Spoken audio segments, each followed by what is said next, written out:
Test cricket is best cricket అని మరోసారి prove అయింది. వన్డేలో కాదు కదా, టీ20లు, టీ10లు, 5 ఓవర్ల మ్యాచ్లు ఆడినా రానంత మజా ఒక మంచి టెస్ట్ మ్యాచ్ చూస్తే చాలు. ఇదే బెస్ట్ అనిపిస్తుంది. ఈ మధ్య టెస్టులు 5 రోజులు జరగడం చాలా తక్కువగా చూస్తున్నాం. ఇటీవలే ముగిసిన భారత్ సౌత్ ఆఫ్రికా 2 టెస్టుల సిరీస్ కూడా అలాగే జరిగింది. ఫస్ట్ టెస్ట్ అయితే కోల్కతాలో జరిగింది, 2.5 రోజుల్లోనే ముగిసింది. రెండో టెస్ట్ 4.5 రోజులు ఆడినా అందులోనూ టీమిండియా 400 పరుగుల భారీ తేడాతో ఓడిపోయింది. ఇక ఈ మధ్య ముగిసిన ఆస్ట్రేలియా ఇంగ్లాండ్ జట్ల మధ్య ఫస్ట్ ఎస్ఎస్ టెస్ట్ ఆల్మోస్ట్ 2 రోజుల్లోనే ముగిసింది. ఇంగ్లాండ్ను ఆస్ట్రేలియా చిత్తు చేసింది. ఇలా టెస్ట్ క్రికెట్ తయారవుతున్న సమయంలో ఈరోజు ముగిసిన న్యూజిలాండ్ వెస్టిండీస్ జట్ల మధ్య సెకండ్ టెస్ట్ అసాధారణ డ్రా అయింది.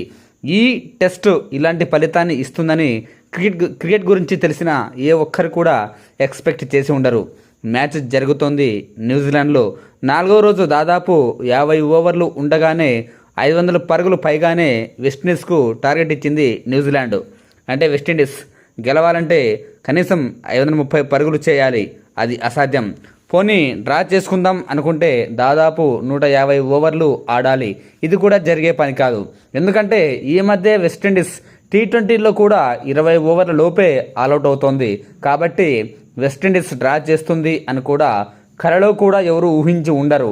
ఇలాంటి అనేక ప్రతికూల పరిస్థితుల మధ్య అసాధారణ పోరాట పటిమతో వెస్టిండీస్ రెండో టెస్ట్ను డ్రా చేసింది.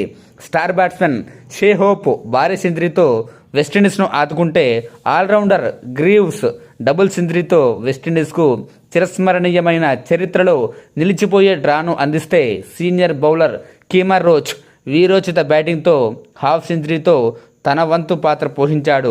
4వ రోజు 4 వికెట్లు కోల్పోయిన విండీస్ 5వ రోజు మొదటి గంటలోనే హోప్ వికెట్ కోల్పోయింది. ఆ తర్వాత 4 ఓవర్ల లోపే మరో వికెట్ కోల్పోయింది. దీంతో స్పెషలిస్ట్ బ్యాట్స్మెన్ అందరూ కూడా అవుట్ అయ్యారు.